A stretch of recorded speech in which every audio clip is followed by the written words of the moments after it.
think about prohibition for a second. Okay. Prohibition in the United States. 20s, 30s? Yeah. Late 20s? Exactly. There's a constitutional amendment which prohibits the sale and I think also the consumption of alcohol, except for a few... Tiny caveats. Exactly. So for like religious purposes and stuff like that. And so it's... Basically, you can drink alcohol in the late 20s, early 30s in the United States for about 10 years. No, basically you can, But it's illegal. But it's illegal. Yeah. So prohibition was also the period which created organized crime in the States. It's Al Capone. It's all these people that we know of from movies and books. So prohibition was a system of laws against the sale and sale, consumption, and production of alcohol. It didn't turn nice, good, gentle people into criminals. Al Capone was probably a murderous, hell of a guy. Sociopath.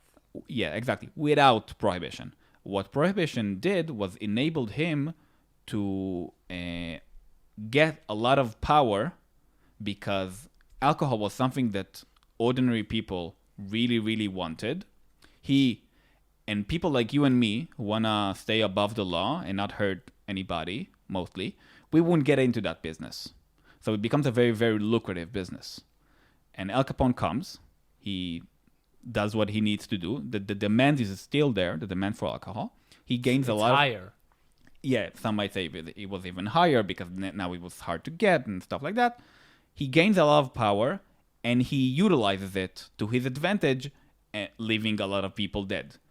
So a system can take very, very nasty people and put them on the top with a lot of power. It's the same. You can say the same thing about, I think, maybe drug criminalization today.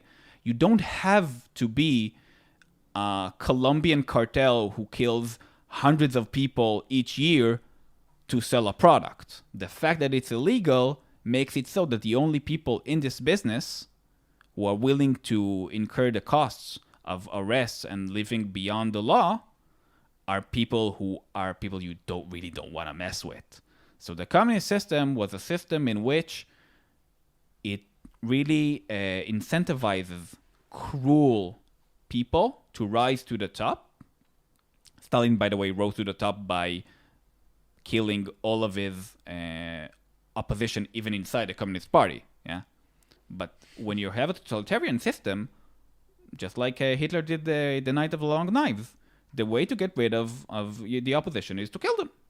And the way to get rid of those pesky peasants who are not willing to provide enough wheat for the workers is to kill them.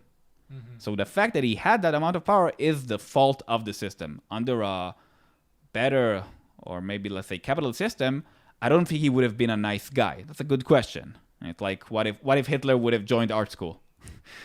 What would he have turned out to be?